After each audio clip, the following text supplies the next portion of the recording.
Je vais faire une citation donc peu banale. Je vais me faire référence à Sri Aurobindo. Sri Aurobindo qui fut l'un des dirigeants du mouvement pour l'indépendance de l'Inde, mais qui fut aussi un philosophe, un poète et un écrivain spiritualiste. Sri Aurobindo qui puisait une partie de sa sagesse dans cette fameuse formule tirée d'un des Upanishads, Vasudhaiva Kutumbakam, c'est-à-dire le monde est une seule famille.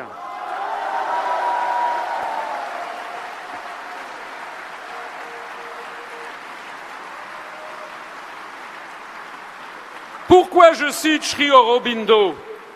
Parce que Sri Aurobindo a écrit un livre formidable, publié en 1919, qui peint l'idéal de l'unité humaine. Il explique les dangers qu'il y aurait à ce qu'il y ait un État mondial. Et il s'intéresse dans un chapitre entier, écrit il y a 100 ans, ou presque 100 ans, en 1919, un chapitre intitulé « Les États-Unis d'Europe ». Puisqu'il était déjà beaucoup question à l'époque, avec notamment Aristide Briand, de cette perspective qui avait d'ailleurs été lancée, comme vous le savez peut-être, si vous allez écouter mes conférences ou si vous êtes allé sur le site internet de l'UPR, par Victor Hugo dans le discours sur la paix au congrès de la paix de 1849, où il parlait déjà des États-Unis d'Europe. Alors je vais faire cette citation, elle est un peu longue, mais elle est extraordinaire, je trouve, parce qu'elle a 100 ans. Et écoutez ce qu'il disait. Seule l'expérience peut montrer si les États-Unis d'Europe peuvent se former et si, une fois formés, ce genre d'unité européenne peut subsister et se parfaire en dépit de toutes les forces de dissolution et toutes les causes de querelle qui, pendant longtemps, chercheront à la pousser au point de rupture. Mais, en l'état actuel de l'égoïsme humain, il est évident que si cette unité européenne se formait, elle deviendrait un instrument terriblement puissant de domination et d'exploitation du reste du monde par le groupe de nations à présent à l'avant-garde du progrès humain. Inévitablement, elle éveillerait l'idée antagoniste d'une unité asiatique et celle d'une unité américaine. Or, même si le remplacement des petites unités nationales actuelles par des groupements continentaux marque un certain progrès vers l'union finale de toute l'humanité, leur formation, cependant, entraînerait des cataclysmes d'un genre et d'une étendue qui éclipseraient la dernière catastrophe, celle de la Première Guerre mondiale, et pourrait bien réduire à néant les espoirs de l'humanité au lieu de rapprocher leur accomplissement.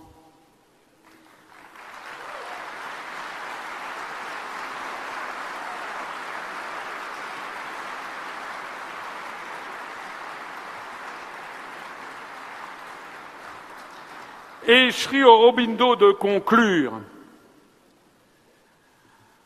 Mais l'objection principale à l'idée des États-Unis d'Europe est que le sentiment général de l'humanité cherche déjà à dépasser les distinctions continentales et à les subordonner à une idée humaine plus large. De ce point de vue, une division sur des bases continentales serait peut-être une étape réactionnaire du genre le plus grave et pourrait entraîner des conséquences extrêmement sérieuses pour le progrès humain. Par conséquent, si quelque ordre supranational nouveau doit se former tôt ou tard après le bouleversement actuel, il faudra que ce soit une association qui embrasse l'Asie, l'Afrique et l'Amérique autant que l'Europe, et essentiellement une organisation de la vie internationale composée de nations libres.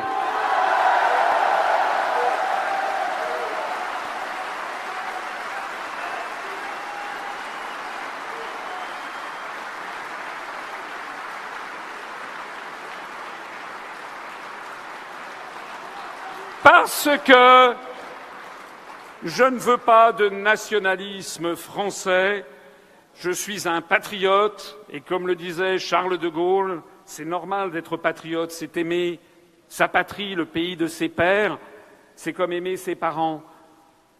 Et De Gaulle disait, un patriote, c'est quelqu'un qui aime son pays, un nationaliste, c'est quelqu'un qui déteste le pays des autres. Eh bien, moi, je ne suis pas un nationaliste français, mais je ne veux pas non plus que nous soyons des nationalistes européens ayant vocation à s'opposer au reste du monde.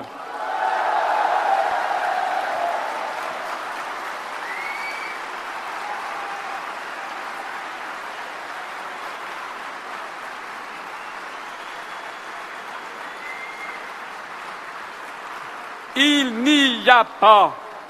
n'y a pas de sujet plus important et plus grave que celui-ci, puisqu'il touche directement à l'avenir même de la France, à l'avenir de nos enfants, à la façon dont nous concevons l'existence sur Terre. Je suis non seulement le seul candidat du Frexit, mais je suis également le seul à dénoncer dans la construction européenne un apartheid planétaire qui ne dit pas son nom.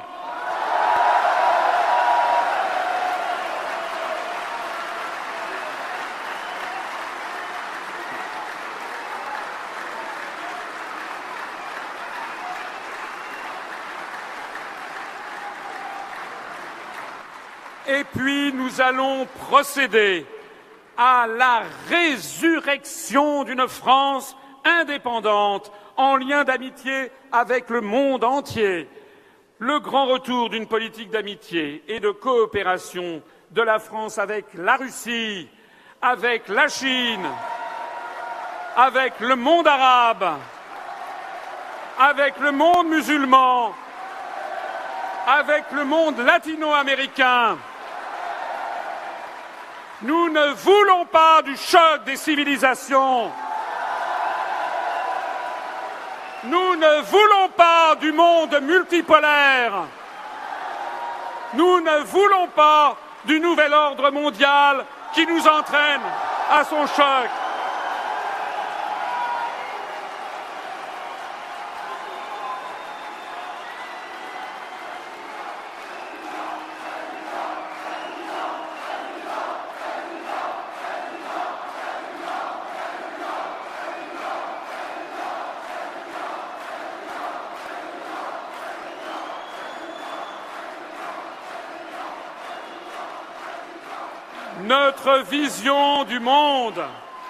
Notre vision du monde, ce n'est pas celle de Macron, l'employé de George Soros. Notre vision du monde de demain n'est pas celle de George Soros, c'est celle de Sri Aurobindo.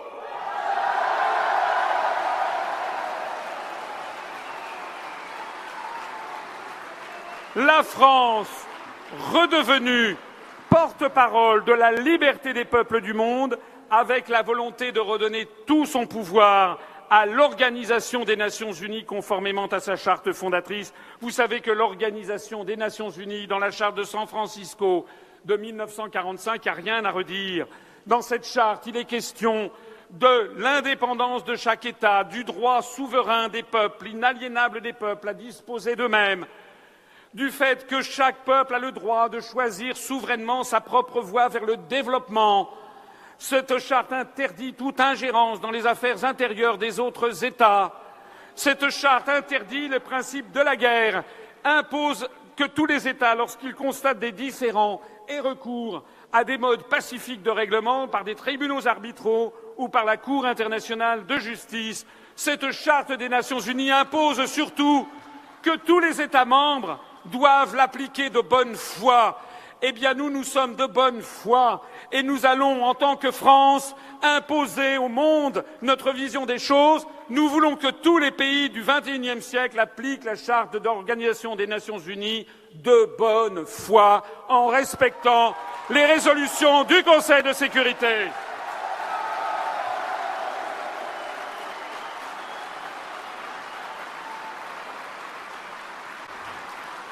Nous mettrons fin à la France-Afrique.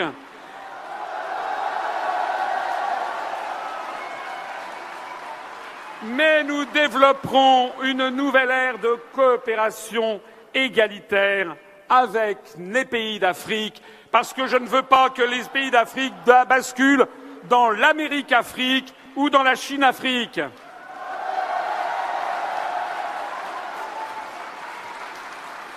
Nous adopterons une politique planétaire, pacifiste et réfléchie, veillant à donner à l'espace francophone mondial sa dimension politique et non alignée.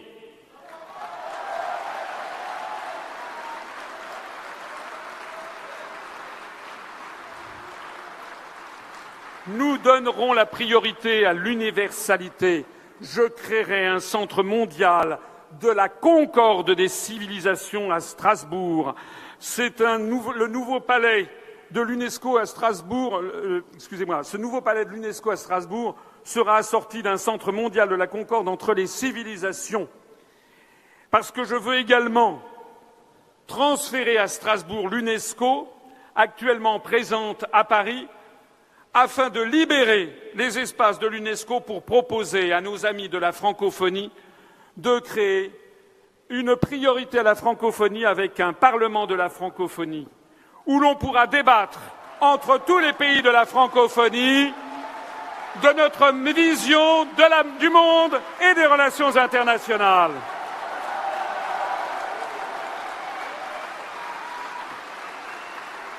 C'est ce qui justifiera le maintien au XXIe siècle du siège permanent au Conseil de sécurité de la France qu'elle exercera désormais, non seulement en son nom propre, mais aussi au nom de l'ensemble des pays de la francophonie qui, s'ils parviennent à avoir des positions communes, par exemple, sur un nouveau système financier international moins injuste, sur un nouveau rapport Nord-Sud moins injuste, sur une situation au Moyen-Orient moins injuste, eh bien, nous aurons désormais la voix de la francophonie qui pourra s'exprimer et qui s'installera justement dans le palais de l'UNESCO, les Cévides à Paris, puisque nous proposerons aux membres de l'UNESCO à Paris de se transférer au palais du Parlement européen de Strasbourg, que nous aurons quitté, bien entendu, puisque nous ne serons pas dans l'Union européenne.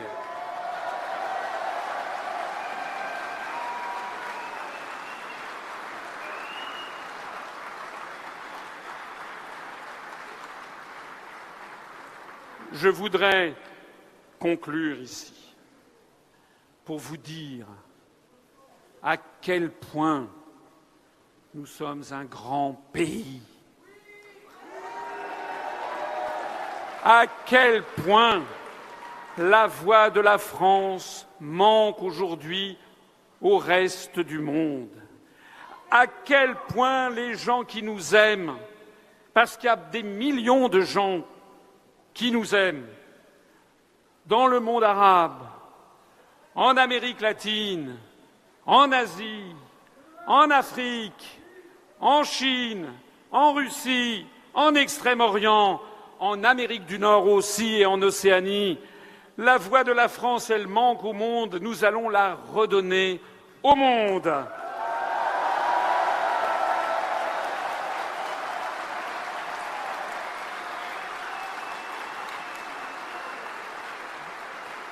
Et au-delà de la voix de la France, c'est la voix de la langue française. C'est la raison pour laquelle je m'exprime toujours avec le drapeau français, flanqué non seulement du drapeau de l'Organisation des Nations Unies, mais également flanqué du drapeau de l'Organisation internationale de la francophonie, qui fait de la langue française l'une des langues en plus forte croissance du monde, qui fait de l'espace français, de l'espace mental et culturel français, une autre façon de concevoir le XXIe siècle que le communautarisme à l'anglo-saxonne.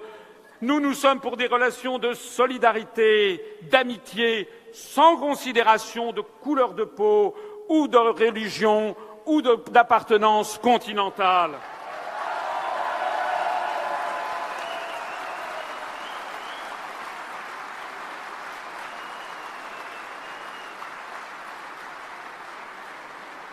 notre participation dans le cadre des Nations Unies d'une part, dans la francophonie d'autre part, nous permettent d'envisager l'avenir de façon positive, radieuse et rayonnante, sans démanteler tous nos acquis sociaux, sans tailler en pièces tout ce que nos parents, nos grands-parents et nos ancêtres nous ont livré comme cadeau. Il y a une vie après la construction européenne.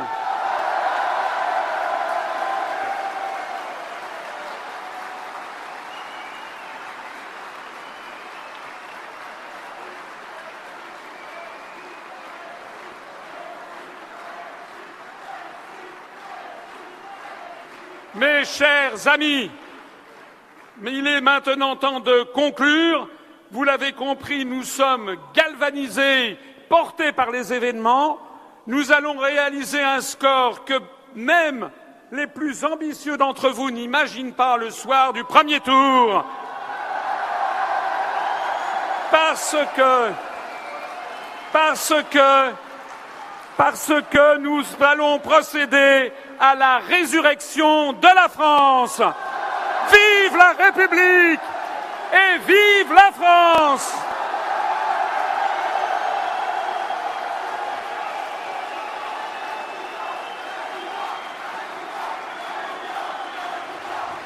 Mais vous allez voir, on va le faire!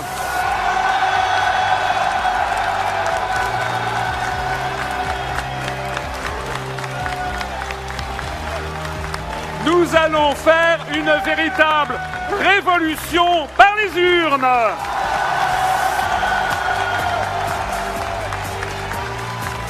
Parce que face à la vérité, à l'honnêteté et au courage, rien ne peut arrêter le déferlement qui arrive.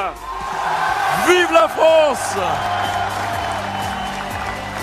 Vive la République et vive la France!